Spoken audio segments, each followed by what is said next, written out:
Hello, everyone. Welcome to Deliberate Connections, the podcast all about deliberately connecting and the impact it has on our world. I am your host, Christiana Frank, a consultant in education, corporations, and mental health. Christiana Frank, welcome back to Deliberate Connections. I could not be more thrilled to be bringing this with a visual this time, my very first visual with Deliberate Connections. I'll be sharing this on various platforms and with some of my educational buddies for sure. But to get started, I just wanted to introduce someone who has been really important in not only my personal process with my education on my body and my nervous system and how my heart works, is also has been very much of a strong presence when I'm working with school districts and mental health facilities as well as corporations. We're really designing today to be, about education, but you can look at it through the lens of just something any human could really benefit from. So as we start, I just want to introduce Jeff Goelitz, who is the Director of Education at the HeartMath Institute. He is an education consultant, curriculum developer, and senior trainer advancing HeartMath in education. Oh, can't wait to share all of this with you. Jeff collaborates with educators, mental health specialists, parents, and teens across the U.S., Mexico, and Canada to enhance youth well-being, communication, and classroom climate. He is a co-creator of multiple SEL curricula. He co-authored using M-Wave technology for children with ADHD, the College De-Stress Handbook, and Transforming Stress for Teens. He contributed to online programs like Smart Brain Wise Heart for ages 7 to 10, and Heart Smarts Adventure for ages 4 to 7. And he also does the Smarts Hearts newsletter. During the pandemic, he helped implement a large CDC grant to help reduce youth violence in your urban school district. In a urban school district.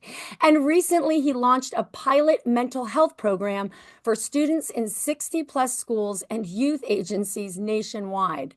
And I'm guessing, because, we only have that 45 to hour that we're doing this, I could probably tell you a myriad of other things this amazing human has done.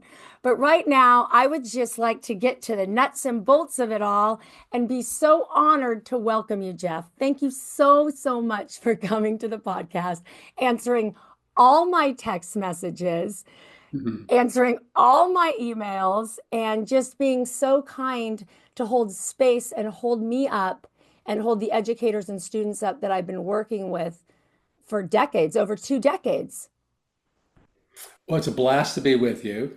I feed off your energy. You have a lot of energy. Yes, you do. And it's also just a really epic time in education right now. There's a lot of change coming down. And like you, I talk to a lot of educators, administrators, and hear their issues, their challenges. And so both you and I are trying to address them as best we can among many, many others. So it's just a very dynamic time to be in education. Yes, agreed, 100%. You've been doing this too. I wanted to just kind of yes and that first statement because, we're right now, I guess I should say the date, we're March 4th, 2025. And so if this is being listened to in the future, we're at a lot of different changes in our world in its entirety since the pandemic, just political things going on, the back and forth, and a lot of extra layers on top of what our normal living used to be like. A lot of more stressors that can trickle down. And I know I've mentioned to you before that this trickle down, I really see it affecting our kids. And I know you agreed with that as well. I think to start, I'd really like to ask you, your passion piece, this being called Deliberate Connections, connecting deliberately, I find that that's something you're doing with HeartMath. And my question to you would be Where did this start for you, and what's your passion behind it? Yeah, it's a really good question. I've been in education for 30 plus years. Before that, I was in actually an elementary school teacher. So actually, let me rephrase that. I've been with HeartMath for 33 years since its inception. Prior to that, I was an upper elementary school teacher. So I've had this passion for education for a long time. I love kids. They bring vitality, Yeah. and they represent to me the security and stability of our future. So, in a sense, education plays such a crucial role in the well being of our society. It's just bigger than just one classroom or two classrooms, even a school. It's really the future of our world. So, we've got to take care of those institutions: education, public education, private education, all the youth agencies that serve youth, because they are our future and we've got to take care of them as best we can in this time of huge change and duress. It does, like you said, it does trickle down to the kids. So they're all feeling it. It all trickles Oh, down from I'm the adult feeling world it. to the kid world. And a phrase I hear a lot is post-pandemic, the kids are more dysregulated. Well, I think I'm more dysregulated post-pandemic too. But not to start with the end of the podcast, but I'm just going, this has really been this self-regulation piece for me, these little pauses that heart math, gives you, and the ability to conceptualize why it works has been so impactful. Um, so I see that's what I've always thought about your and I's heart. They're very similar. When I Well, first well, met you, I let went, me just share my screen if I can, because it yeah, just let's because is that okay? yeah, absolutely. Okay. So we deal with a lot of different industries and societies, different industries within society, whether it's healthcare, corporate, military, police, and education, let alone consumers. Um, and we've always talked about kind of the heart since the beginning. We're called Heart Math, which is an odd name if you really think about it. Heart Math.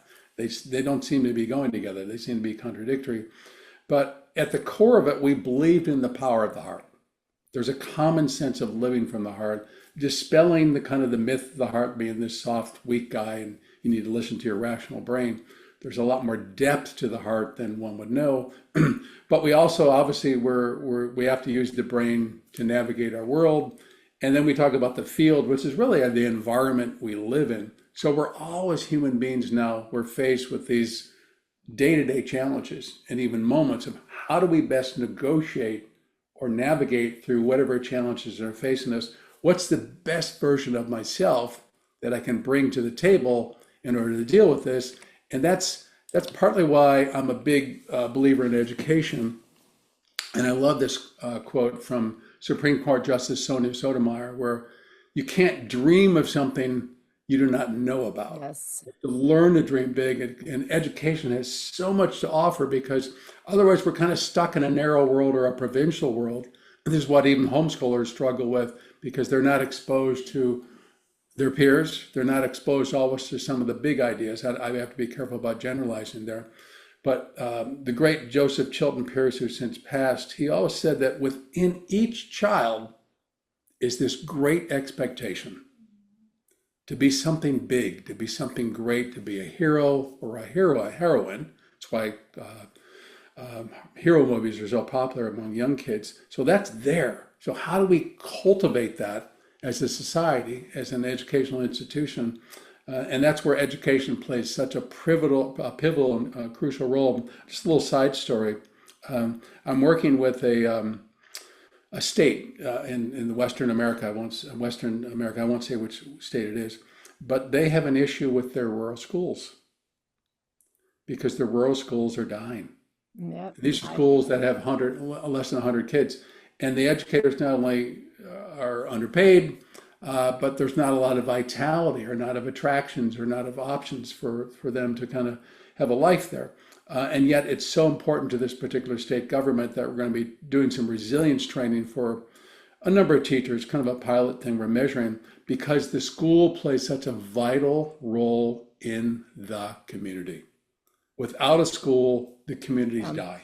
So that's such a huge role that schools play in our society, seen and mostly unseen.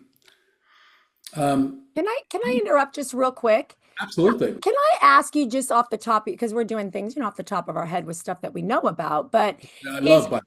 what do you think is one example of something that takes that superhero want to be as a kid? Like, what do you think gets in the way of that? So we've got kids who want to be What gets in firemen. the way of it? Yeah, what's getting in the way of it? I know what my idea is, but what would you say that gets in the way of, I want to be a firefighter, superwoman, Superman, or president, and then what happens that kind of douses that flame in your idea? Yeah, it's a big question, and it's probably multifaceted depending on the Right. environment, parental upbringing, and opportunities. I would say that it's sometimes the uh, amount of screen time and the amount of noise in the world, so all these pulls, and so there's the skill acquisition is diminished because you don't stay with something, or you go to the passive mode of watching screens. So I think the opportunities sometimes don't present themselves as well as they can be. I will say though that schools are much more into personalized learning at a much earlier age. So they're trying to pull out from the youth. What are you interested in? What's your passion? Here's some steps going forward. That's the brilliance that schools can offer like that. But it gets kind of diluted because one, there's not as much time for them to get that mentorship, which is probably the main thing they need. Time. Right. Yep. Individual or small group mentorship. And I'd love to see more of the community interact with schools, but it gets kind of diluted or weakened as students go into the upper grades because we've got these kind of this normative curriculums and their pursuits sometimes get dismissed or get tossed to the side, or there are other passions that come and interests that kind of dissuade them from their original one. So it's kind of the age of distraction right now. It We're all really is. diffused. It's hard to stay focused and cultivate a passion. I work with some high school students that are very serious about athletics, very serious, want to go on to that professional level, whether it's soccer or basketball.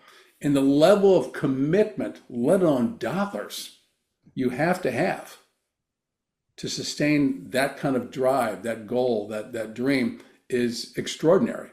And I'm not saying that everybody has to have that kind of drive to sustain something like that, but it's just more challenging in our time compressed schedules where there's a lot of distractions and noise going on. So it's more difficult. They need that individual or small group mentoring to kind of with ongoing support, ideally, to make that happen. Right. And then before we go, I'll just say this, agreed 100%. That was a big loaded question and an awesome answer. It's funny because before this, I did my heart focused breathing, which I know you're going to talk about. But just by learning heart math and having, some experts and some science behind it, showing me, what's important and reframing my nervous system has got me bought into it. So, with heart math, I really feel like I'm the athlete now. I mean, I'm not going to get ready to throw a football, but I very much for my job need to be able to self-regulate and regulate other people. So, and then the world being very noisy, absolutely. I was actually laying down here on the ground before you got on, doing my heart focused breathing because that's what helps me just pause and readjust because things are dinging everywhere. Okay, thank you so much for answering that.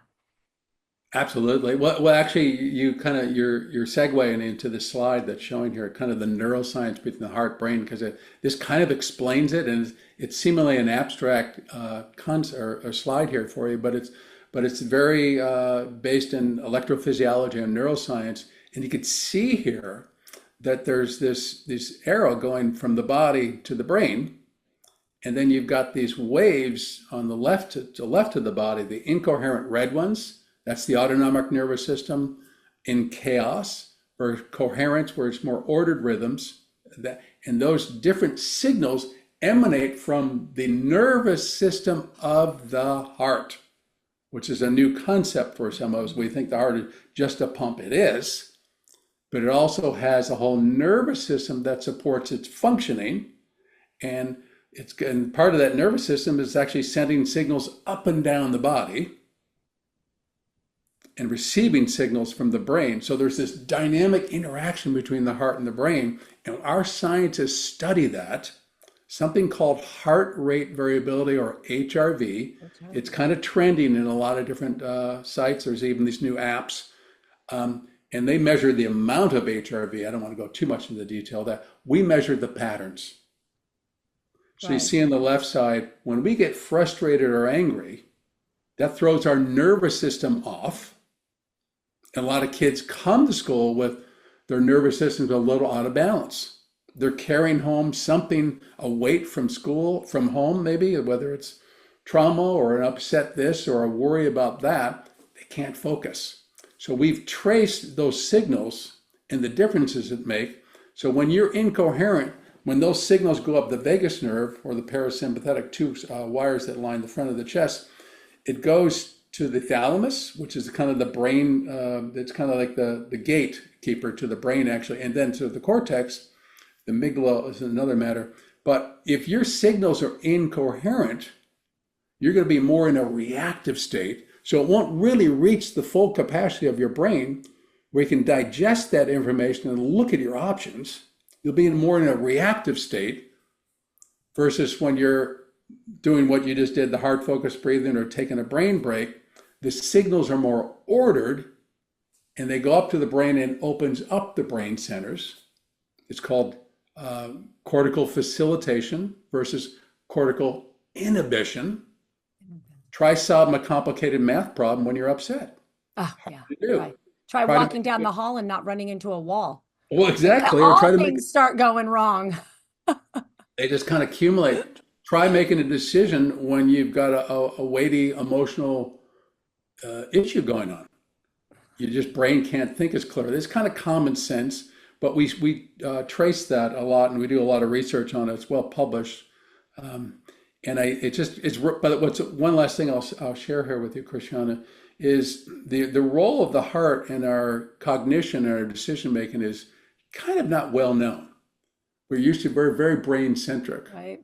But for decades now, we've known that the heart plays a more crucial role in our perception, in our cognition, and how we relate to life. And so there's this dynamic interface between it. The heart is a little brain, not like a thinking brain, but a brain that processes information independent of the brain, like chemistry, what kind of hormones are in the system. It's also an endocrine gland. It secretes two hormones. The heart does, the nervous system of the heart. And more neural traffic goes from the heart to the brain than vice versa. So there's all these layers of really interesting specs that we don't have time to maybe fully deliberate on. We're going to have your contact at the end too. We're going to have information and people can reach out to me, and there's a website, right? So there's places people can go if they need more information. It's very easy, actually. Yeah. But you said two hormones in the heart. Really? That's news to me, or I wasn't paying attention when I was in the class.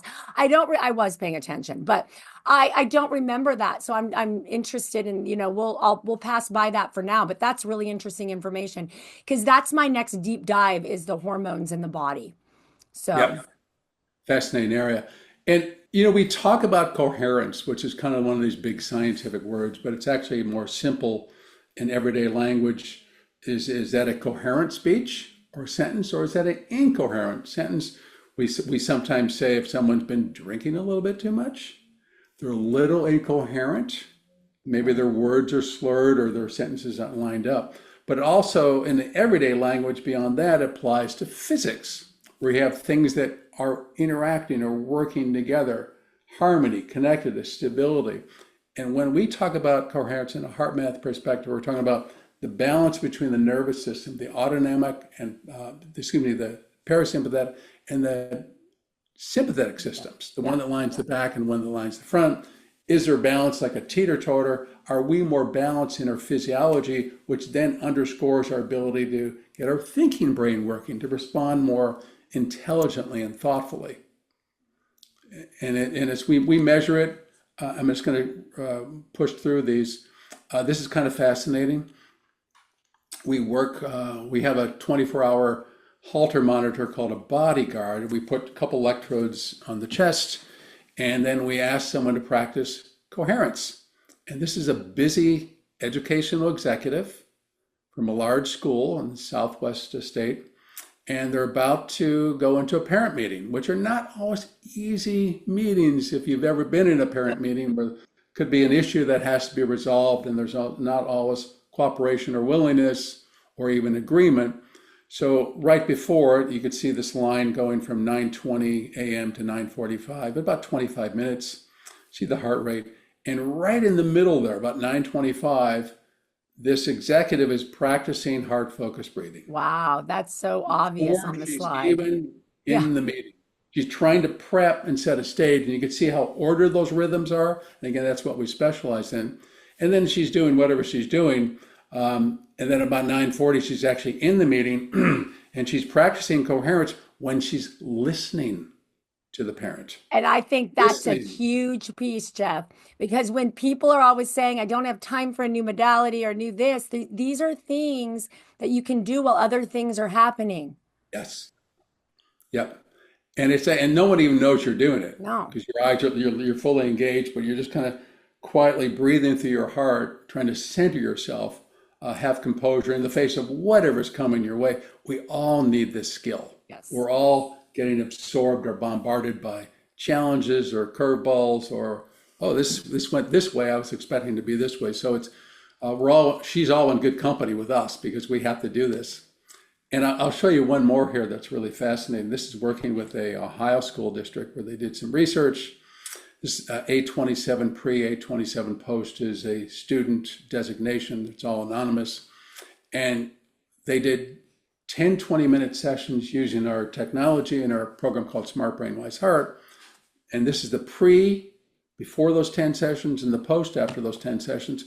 And if you look at the baseline there, the post is so much more organized. Right. And that's an indicator of self-regulation. So that's a really cool thing about this seemingly obscure science called heart rate variability, because it's a little window into your autonomic nervous system and even how you're doing mentally, emotionally without being intrusive.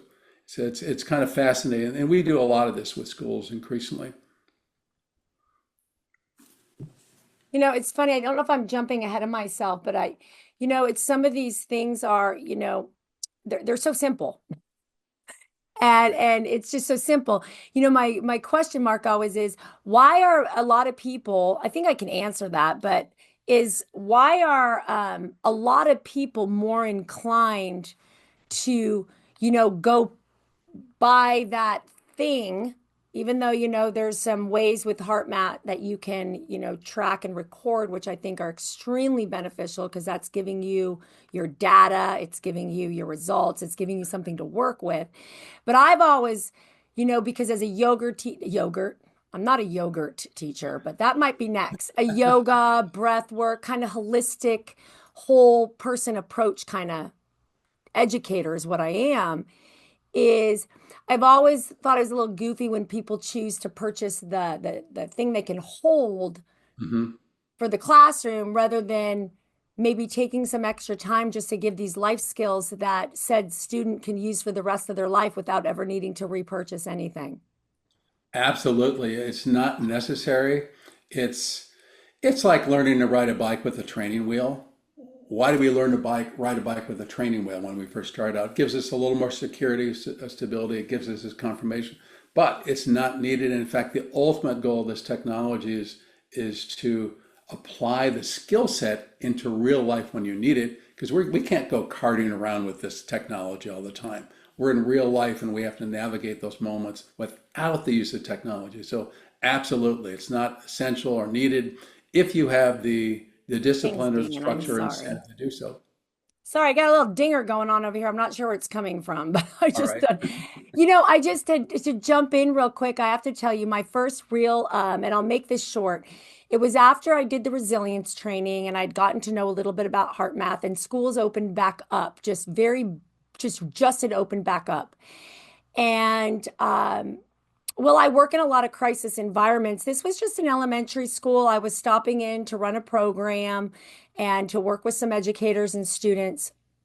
And when I arrived, thank goodness for me, I had just stepped into the office when a car, and I'll start with everyone was okay. But I just stepped into the office and a car ran into, I mean, a third grade classroom, like fully into with all students in the classroom. So at that time, and I wasn't really patterned or trained to have heart math as embedded into my nervous system at that time as I am now with the practice. But at that time, I mean, as you can imagine, everybody went to do whatever they were going to do with this heightened reality. And I just saw utter, like, I almost think I don't think I'm going to cry. Wow. I just saw utter chaos. And Right. I'm not, it's not foreign for me to be in chaos. That's just kind of my job. But so really quickly, I started without even knowing I was doing it. Started my very first time where I started doing it without thinking about it consciously. My Yes. subconscious started doing the heart focused breathing. I basically told this person X, Y, and Z just to keep them on task for the police. This person X, Y, and Z. I started to become like the very relaxed airplane traffic controller. Again, everybody was okay. But that situation, maybe only lasted about 3 to 5 minutes, and I'll get feedback saying that seemed like it was 20 years, or, you Hmm. know, and that's what happens. But that was the very first time my body took over without me requesting this. Right. And wow, did it just fit for everyone in there. And then later on, did a training to teach them how, because they kept saying, why were you so calm?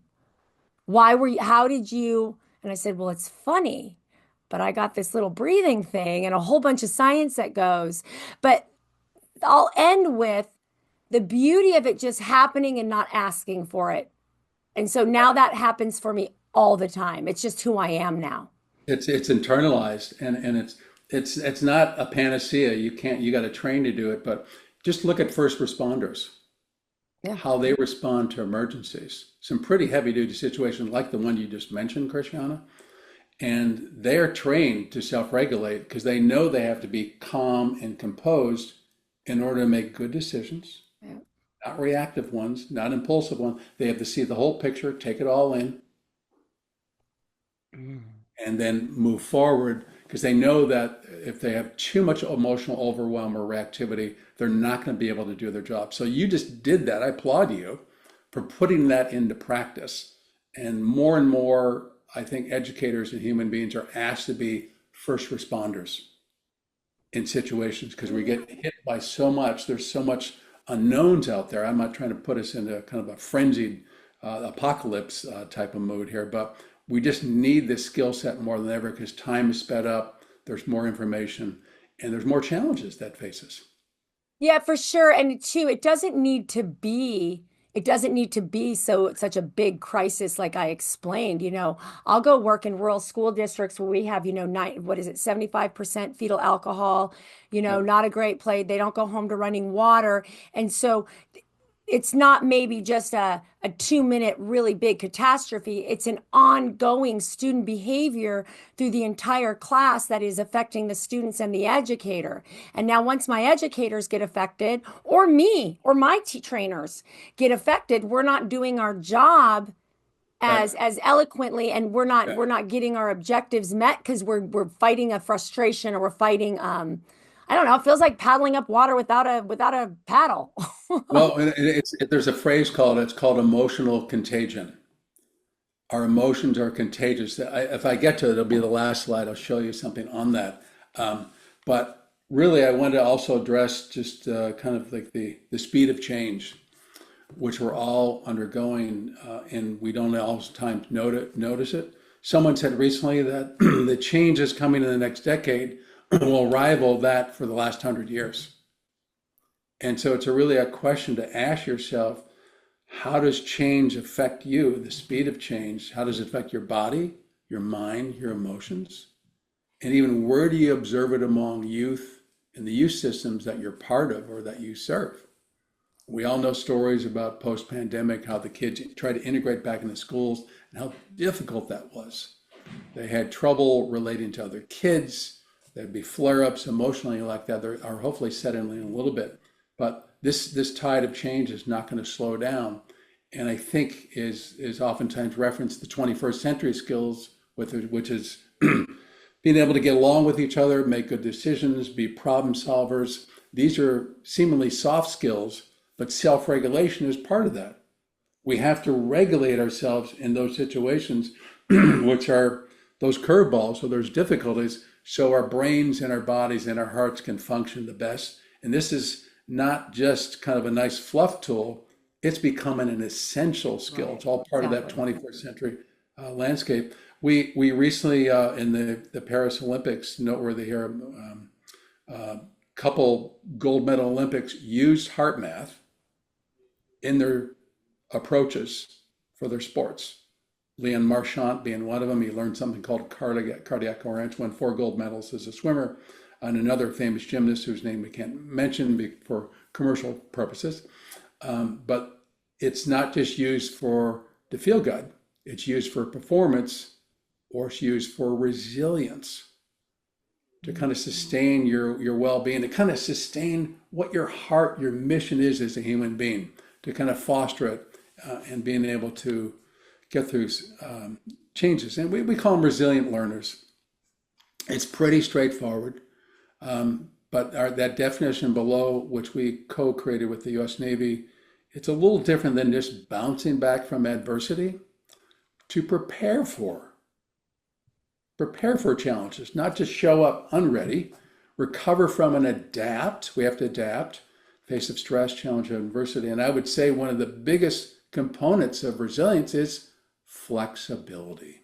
And you have How to do we, learn it, right? It's like something you learn. Do you agree with that? It's not something we're always born with. This is something we can learn. We we can can very learn to much be acquire flexible. it. We have Right. flexibility is like one of the most common ingredients because in this era of change, we're adapting to new circumstances.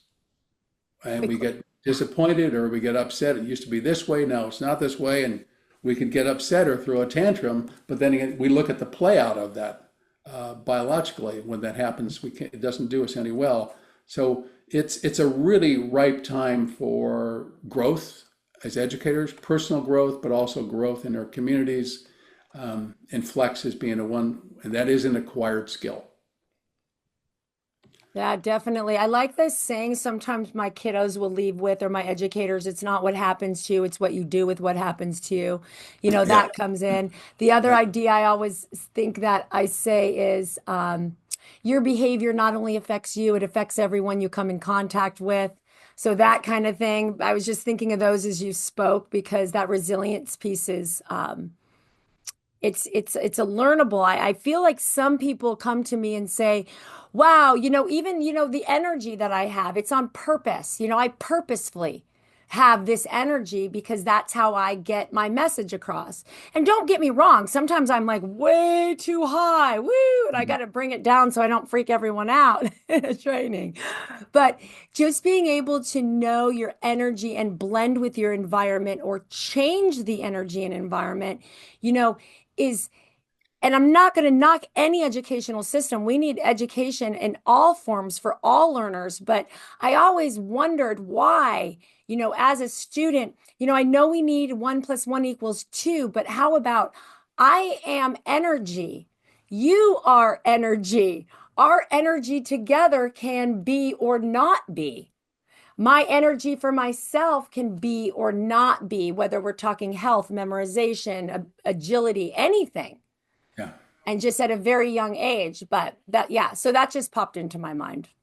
No, it's a great one. And your energy, I love your energy. That's why I'm on this call. Oh, thank God. Thank gosh you're here.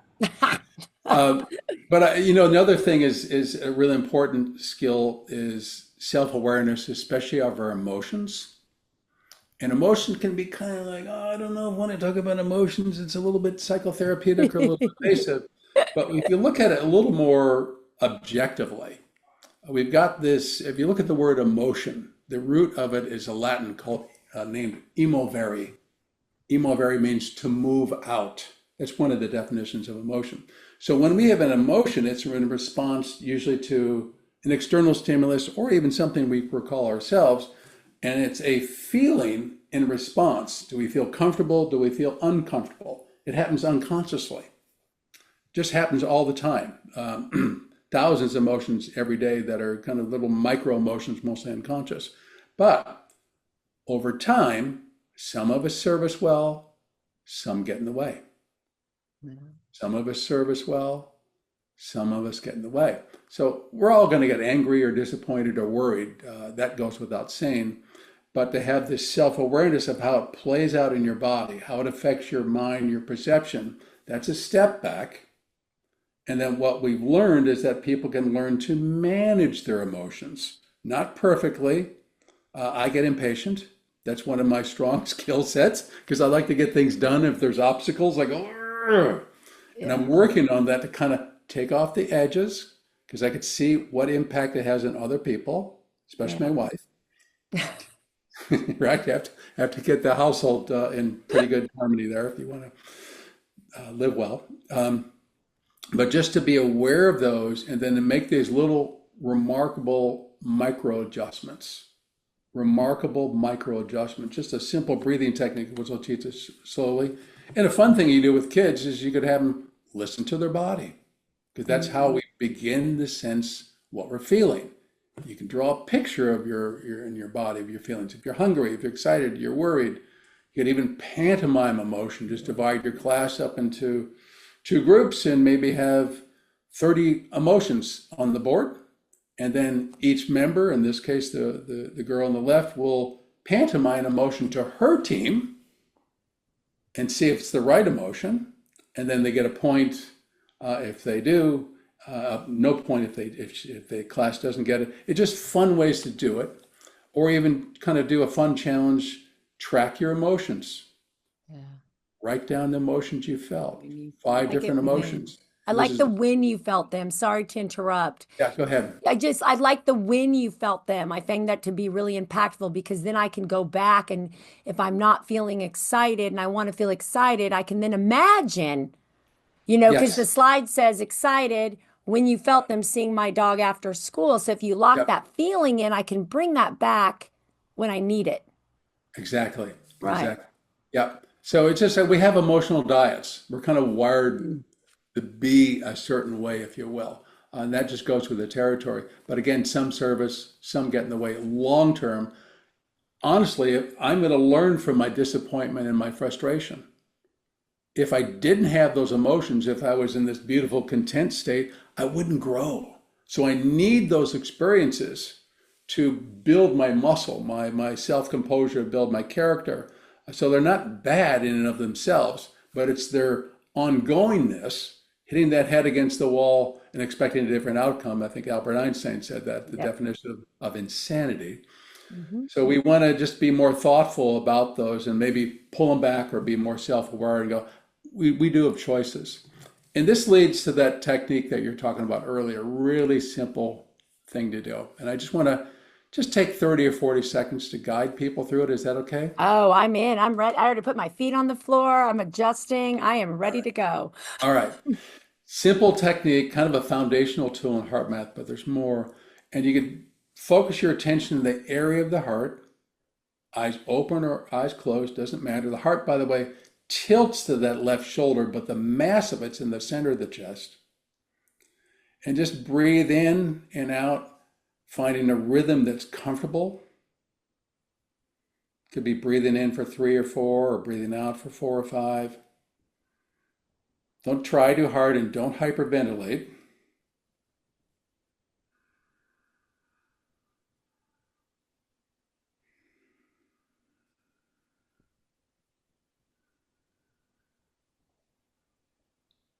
Try to sustain that focus. If the mind comes and does its thing, and it will, just redirect your focus back to the heart and continue with that breathing cycle.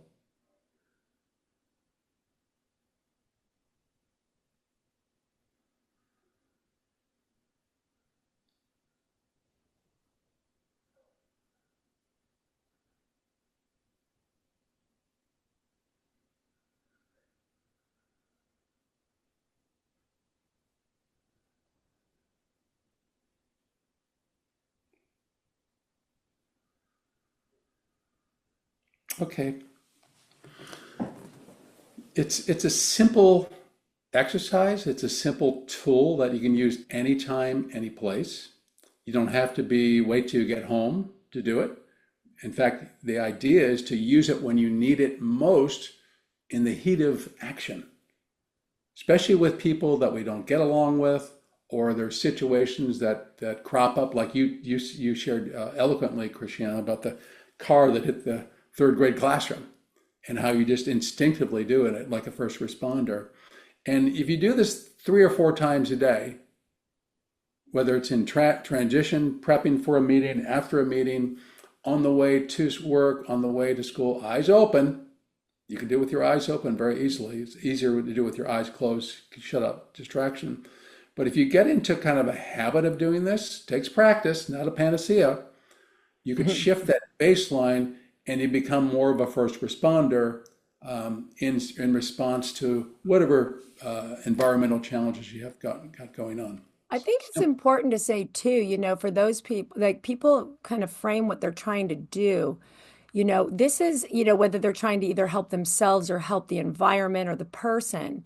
And I think it's important too that this is not only helping the person doing it inside their heart, their cells, all the ways their body works, their nervous system, but it extends out to the people, just like the car incident I told you about. Everyone else started to get calm, even though they didn't know what I was doing.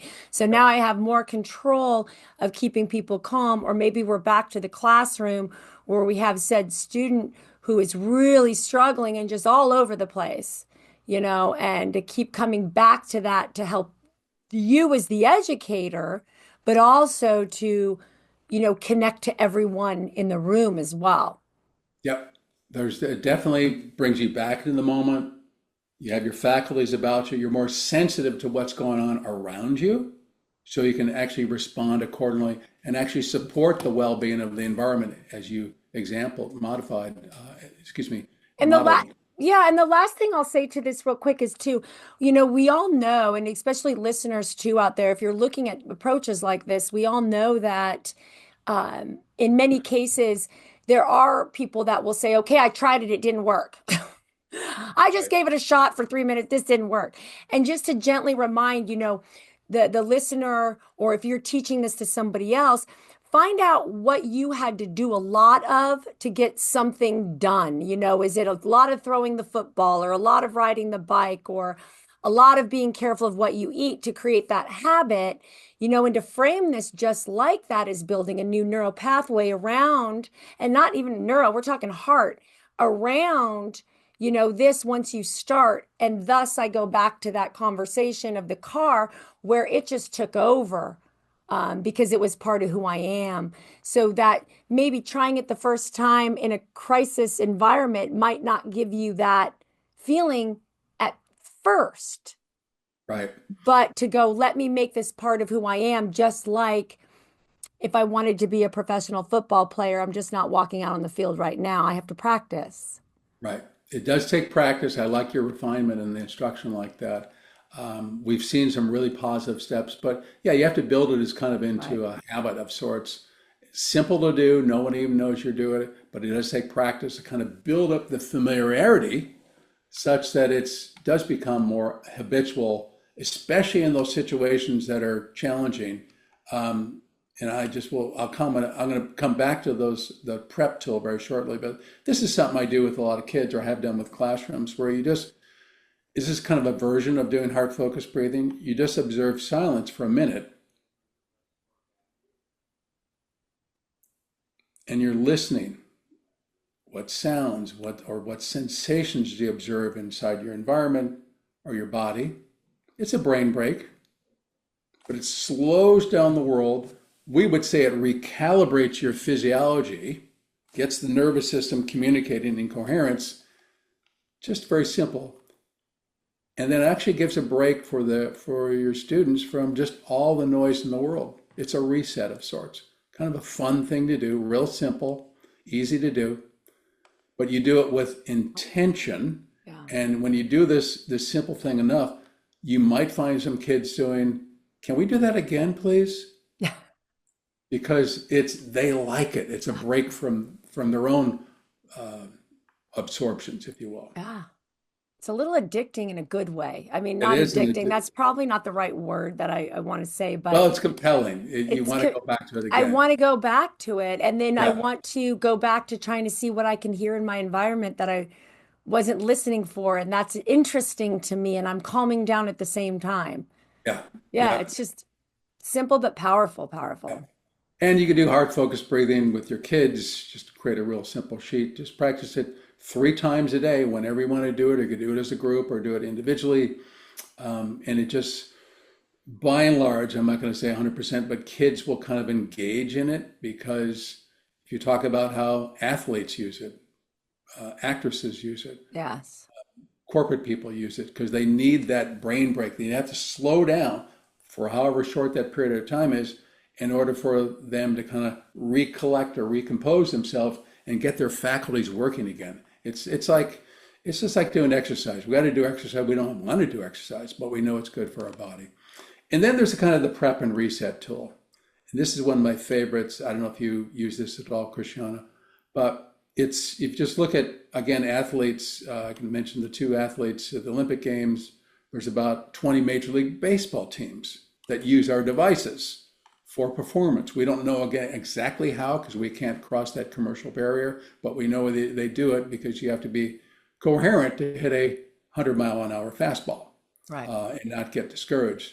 Whether you're speaking, playing sports, whatever it may be, simple technique, and this is something you can explore as listeners, identify an upcoming situation, whether Mm, it's a challenge or maybe it's a performance thing, mm, difficult relationship. mm. Practice heart focused breathing. You want to give it 1 or 2 minutes. Be sincere about it. Don't multitask.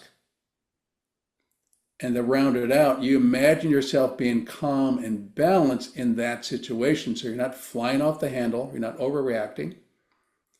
And do a little pre and a post. How did you sustain that afterwards? Did it take off some of the edge? Not perfectly, because we're all in difficult situations that are very challenging for us, but it seems to have some um, lingering positive effect. And this is a fun game you can play with your students as well. Would you rather, which is one of the more popular games in the world right now, and you Ooh. just have them do these questions, but they pause for 10 seconds before they answer. They're in pairs. Would you rather be invisible or be able to fly? Play soccer or basketball and just go down the list. Um, and it's a fun way for it to integrate something in a game that also has some skill sets at the back end. That is awesome. I didn't know Would You Rather was getting that popular. So now I have a quick question. Would you rather be invisible or fly? Visible. Really? That's I've done, tricky. I just yeah. have to end with I think fly for me. Okay, fly. Well, I have a camera with drones, so I'm not sure we could. Uh, but we could travel, save on air travel. That's for sure. But that's just lovely. Yeah, this is that's a really great tool for a lot of things. Would It you is. rather? Yeah. And I'm going to just end on this kind of note because we talked earlier about the heart, mind, and field. I love this part. This is going to be a little almost science fiction for some of you listeners here, but it's rooted in hard science. This is not an aura. This is what's called an electromagnetic field. Every time the heart beats, Mm. it's got so much electricity that creates a magnetic field that goes outside the body, measurable by what's called we won't go into all that, but it's measurable by science. And what our hypothesis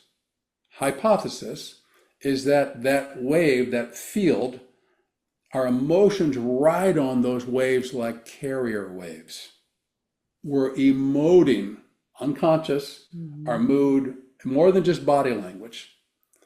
And it's measurable. You can measure these, what are called frequencies, whether we're aware of it or not. So we ask ourselves kind of somewhat comically, what are we feeding the field today in Mm. our immediate environment? Are we bringing our best version to it? Are we putting out more compassion, love, care, appreciation, whatever your values are?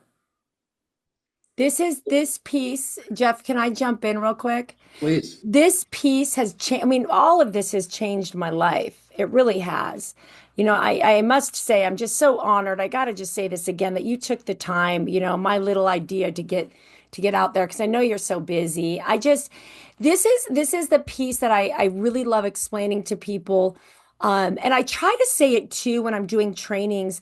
We all know what it feels like when you walk into a room and it's Hmm. just, eh, or Yeah. yay, there's something, or I want to run, or I want to just be with everybody. It's that sense, that intuition, the sixth sense, the whatever people are calling it, because everybody comes from a different piece. But, not that I'm going to challenge heart math because I'm not ready to do all the science behind it. But the one thing is I believe that this goes, all the things I learned by getting certain, all the things I learned by doing with heart math, with the mom's brain and the baby's heart and the dog and the child and the first responder and the mom or the couple, whatever, and watching their coherence come together, created this reality I could feel. And then, teaching my friends, my clients, whoever I come in contact with, it goes back to how you feel not only affects you, it affects everyone you come in contact with. The thing I believe too is I really believe I can feel people from across the country. Typically my mom for real, but even friends, whether that phone rings and you go, "Ooh, I was just thinking of that person." And I know that how math, thank goodness, you know, has this science between the 3 feet, I think, or you've got a couple of feet that you can do it. I truly believe it is much broader. I know we need different tools, I think, to be Right. able to do this in the future, is what I Hmm. learned from all of you at HeartMath. Right. But once you start becoming radically aware of, the environment and the sounds and taking the pause and creating a habit, uh, what would be the words for it? Because it's all feeling, right?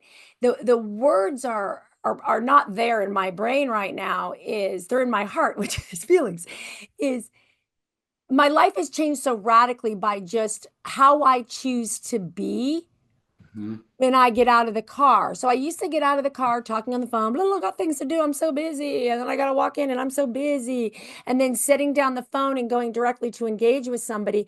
I still have my busy from the phone that I'm now tossing at this poor human who had nothing to do with my busy on the phone. Hmm. So by literally by adding about 30 seconds, not even, I can do it now in under a second almost, but by literally pausing and doing some breathing, right? Before I get out of the car, it first started with me maybe doing 30 seconds, put everything down, stop what's going on, re-engage in your new idea.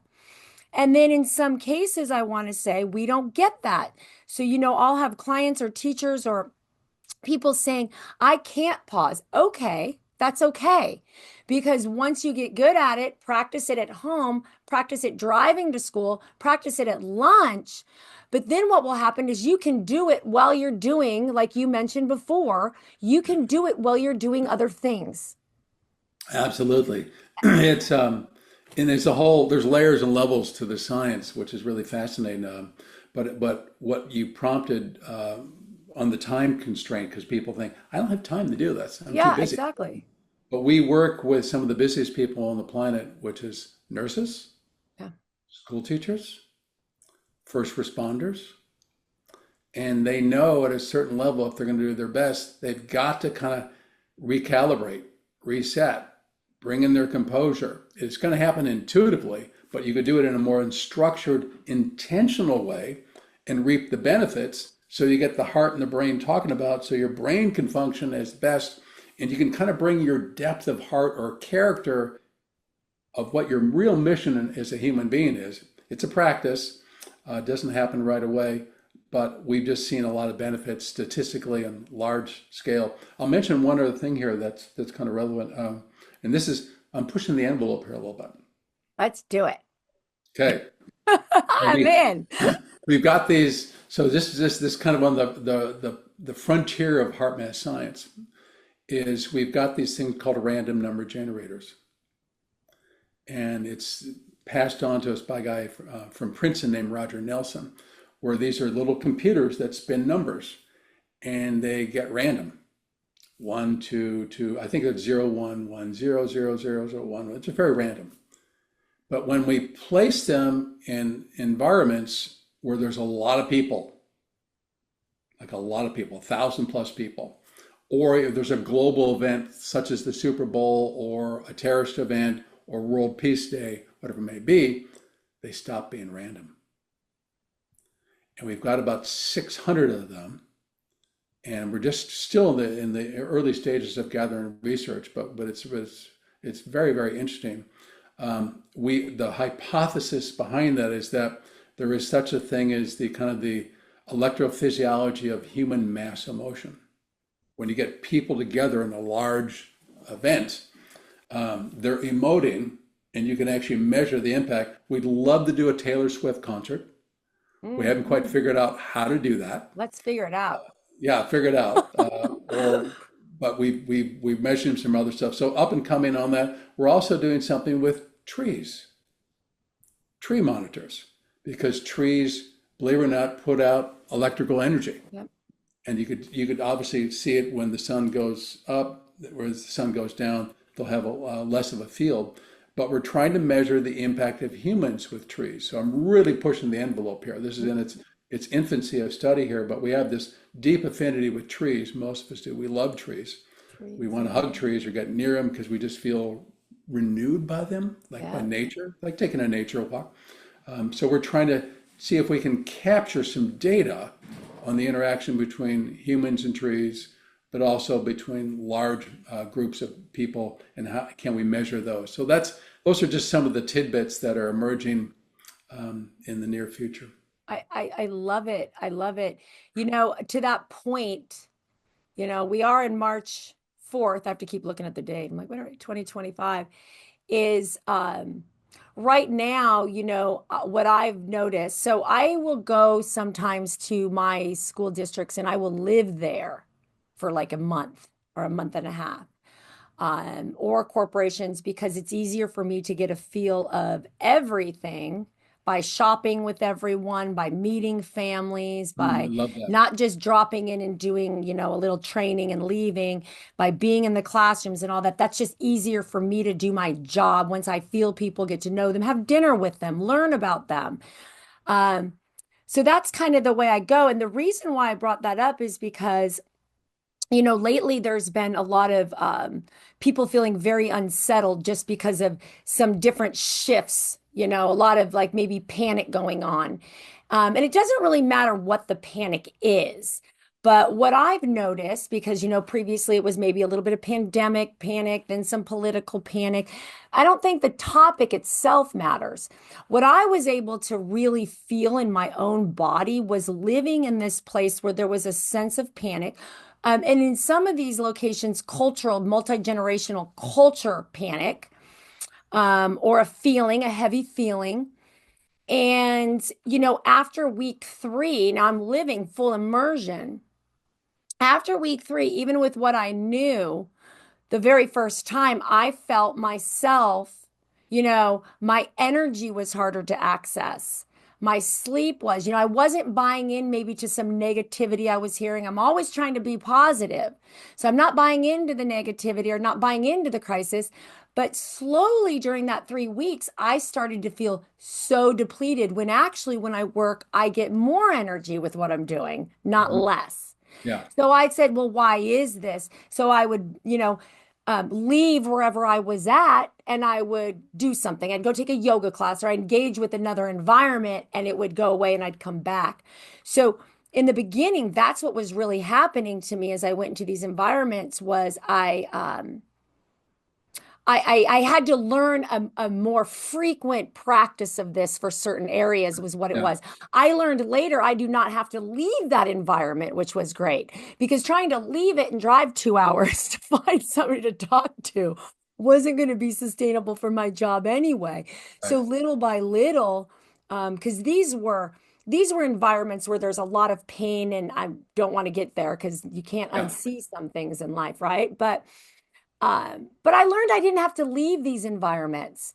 And I could literally be standing in front of all the things that are going wrong, whether people are what I call wrong, maybe they don't, but whether they're being mean to each other or there's bad things happening, I was able to stand in front of all of that and not only be a catalyst for my own health and well-being, but for everybody standing around me. Even if I'm not even telling them what I'm doing, they don't even know what I'm doing, but Yeah. everyone's calming down and seems to be drawn towards There's a me. modeling. There's a modeling that Yes. they may not be used to. And I'm reminded of a story of a HeartMath trained alcohol rehabilitation specialist who worked with drug addicts and alcohol people with alcohol issues, substance abuse issues. And she would do 6 or 7 clients a day. And after each 50-minute session, she would get up out of her desk. She would walk down the hall. She'd be breathing in ease, breathing in some restorative energy to recalibrate, go to the drinking fountain, go back and deal with the next client. And she did it not just out of inspiration, but as something for survival. Yeah. It became a survival skill for her to bring her best with all the love and care and compassion and wisdom that she would need with her next client. Tough job, as you can imagine, because there'd be a lot of disappointment. You have to deal with that disappointment. Yet it builds character and resilience for sure. But we can get ahead of that rather than just do it kind of on the spot. We can be more intentional and deliberate about what we're doing, and I think that's what you're intimating there. So that's what kind of HeartMath brings to the picture is just bringing more, talk about deliberate connections, deliberate strategies Yeah. that people can use on the go to bring more well-being into their life, take off some of the edges of the stress, not eliminate stress because there's a lot of stuff out there that's upsetting right now, but it allows you to just cope better and just live more in your heart, interfacing with your mind, be more coherent. And that's what we're seeing over 3 decades now. Jeff, I just have to thank you. I mean, high five to the lady at the water cooler because this is same with me. I want to bring my best self. I know everyone I work with wants to bring them their best selves. And when you get that energy from working and not getting depleted from working, it's a beautiful sense of flow. And that's what this is offered. I mean, I am forever in gratitude to HeartMath. It has changed my life and it has changed just all my these environments I work in. It's also kept sustainability in my job. I mean, I've been doing something for 2 decades, and I just know that once in a while I'm like, wow, some things got a little rough there around before I met HeartMath. And I was like, I don't know if I want to do this anymore. Like, this can't be good Mhm. for me or my family. Yeah. And so I remember doing HeartMath. So I got it. Thank you. I really want to know, as we wrap this up, what is something you would like to leave the listeners with? I want people to be able to, get what they need, be able to reach out, to the website and learn as makes sense. I know that a lot of my educators are going to be listening to this, so they can always reach out to me. Christiana Frank, you can reach out to me. Most of you are all connected to me, and I can point you in the right direction. But Jeff, how would they go about getting more engagement with you at HeartMath? Yeah, thank you, Christian. By the way, it's been a blast hanging with you. I I love love your hanging out with conversational you, Jeff. I'm style, love your starting not energy. Again, trying not to freak out right now. I'm so happy to see your face. no, I just feed off it. So they can email me, jgoelitz@heartmath.org. And I'm very situational because we deal with a lot of different environments, different systems, different people, different circumstances. So we're pretty flexible with what we do. Sometimes it works, sometimes it doesn't. So there's no panaceas. But what I'd like to leave everybody who's listening is that there's this kind of this power of the heart that can sound rather cliche-ish, but there's this power of the heart, this depth of you that you can pull on, depth of character, depth of mission, depth of value, that you can pull on to kind of build some strength or build some smarts in the face of whatever you're dealing with. And we're just seeing that play out in many, many different venues of life, a lot of it documented. So we're just excited to be here with you. Love what you're doing. I want to support your mission, Christiana. And again, your energy is contagious. So that's why I've been on this call with you. Oh, thank you so much. Thank you, everyone, for listening to Deliberate Connections, and have a wonderful rest of your day, week, and everything. Thank you, and goodbye.